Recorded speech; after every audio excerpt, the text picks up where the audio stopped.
বন্ধুরা, দুর্বলতা শব্দটা শুনলেই আমাদের অনেকের মন খারাপ হয়ে যায়, কিন্তু মজার ব্যাপার হলো যে তোমার নিজের দুর্বলতাকে চেনা আসলেই একটা শক্তি। যে নিজের দুর্বলতা জানে সে সেটাকে ঠিক করতে পারে, সেটাকে উন্নত করতে পারে আর নিজের জন্য সঠিক পথ বেছে নিতে পারে। আজকের ভিডিওতে আমরা জানবো এমন কিছু পদ্ধতি যার সাহায্যে তুমি তোমার দুর্বলতাকে চিনতে পারবে, সেটাকে উন্নত করতে পারবে আর তোমার ভবিষ্যৎ ক্যারিয়ারকে ঠিক বেছে নিতে পারবে। তাহলে চলুন ভিডিওটা শুরু করা যাক।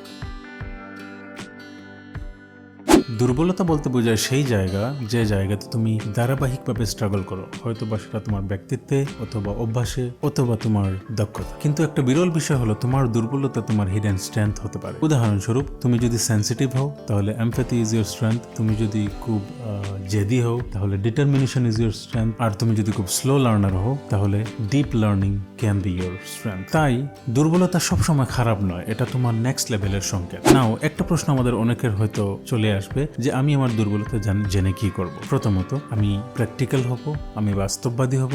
দ্বিতীয়ত, আমি ভুল ক্যারিয়ার এড়াতে পারবো। তৃতীয়ত, আমার দ্রুত উন্নতি হবে। চতুর্থ, আমি ব্যর্থতার আগে সতর্ক হব। প্রথমেই সেই কাজগুলি খুঁজে বের করো যেটা তুমি এড়িয়ে চলো বা স্ট্রেস ফিল করো। একটা ছোট্ট লিস্ট বানাও, কোন সাবজেক্টে নম্বর কম আসলো, কোন কাজটা করতে গিয়ে তুমি ভয় বা স্ট্রেস ফিল করো এবং কোন প্রজেক্টে তুমি বারবার ভুল করো। কিন্তু এখানে একটা গুরুত্বপূর্ণ বিষয় হলো তোমার দুর্বলতা সবসময় তোমার ক্ষমতার দুর্বলতা নয়। It can be habitual weakness, তোমার অভ্যাসের দুর্বলতা হতে পারে। যেমন যদি তুমি টাইম ম্যানেজমেন্টে দুর্বল, তার মানে তুমি খারাপ নও, তুমি টাইম ম্যানেজমেন্টের অভ্যাসটা গড়ে তুলতে পারোনি। আমাদের সবারই কম বেশি একটা সমস্যা থাকে, সেটা হলো ব্লাইন্ড স্পট, যে দুর্বলতা তুমি দেখো না কিন্তু সবাই দেখে। এই সত্যতা জানতে হলে তুমি অনেস্ট ফিডব্যাক নাও। তোমার মা বাবা, তোমার শিক্ষক, তোমার মেন্টর বা তোমার বন্ধু যাকে তুমি ভরসা করো তাদেরকে দুটো কোয়েশ্চেন জিজ্ঞেস করো, আমি কোথায় উন্নতি করতে পারি এবং কোন বিষয়টা আমাকে পিছনে টেনে রাখছে। যদি একাধিক মানুষ একই আনসার দেয় তাহলে সেটাই হচ্ছে তোমার উইকনেস।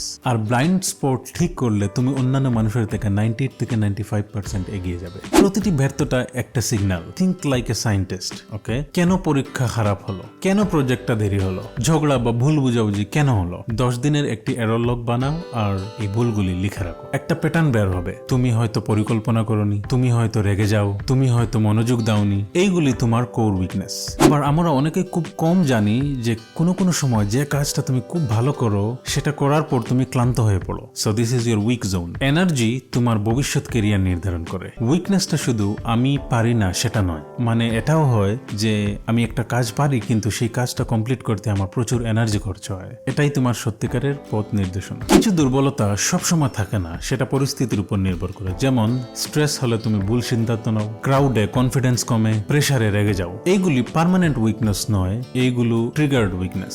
আর তুমি তোমার ট্রিগার পয়েন্টগুলো জানতে পারলে সেটাকে নিয়ন্ত্রণ করতে পারবে। অনেক সময় আমরা স্কিল উইকনেস এবং ইমোশনাল উইকনেসকে গুলিয়ে ফেলি। স্কিল উইকনেসগুলো প্র্যাকটিস করলে ঠিক হয়, যেমন ম্যাথ, ইংলিশ, কম্পিউটার। ইমোশনাল উইকনেসগুলো হ্যাবিট এবং বিহেভিয়ারে চেঞ্জ লাগে, যেমন রাগ, অ্যাংজাইটি, লো কনফিডেন্স। এইগুলো আলাদাভাবে চিহ্নিত করলে দ্রুত উন্নতি হয়। দুর্বলতা চেনার সাথে সাথে তোমার স্ট্রেংথ গুলিও লিখে রাখো। স্ট্রেংথ এবং উইকনেস একসাথে পর্যবেক্ষণ করলে তোমার কাছে ছবিটা পুরোপুরি পরিষ্কার হবে। আর তোমার ক্ষমতা বা তোমার স্ট্রেংথকে কিভাবে তুমি আইডেন্টিফাই করবে সেই বিষয়ে অলরেডি একটা ভিডিও আমাদের চ্যানেলে আছে। যদি দেখার হয় আমাদের চ্যানেলের ভিডিও লিস্ট থেকে দেখতে পারবে, অথবা আমি এই ভিডিওটার ডেসক্রিপশনে এই লিঙ্কটা দিয়ে রাখবো, সেখান থেকে গিয়েও আপনারা দেখতে পারবেন। আর মনে রাখবে, দুর্বলতা কোনো লজ্জার বিষয় নয়, সেটাকে যদি সঠিকভাবে ম্যানেজ করা যায় তাহলে অসাধারণ অ্যাসেট হতে পারে। আর ভিডিওটা যদি ভালো লাগে লাইক, শেয়ার, ফলো আর সাবস্ক্রাইব করতে ভুলবেন না। ধন্যবাদ।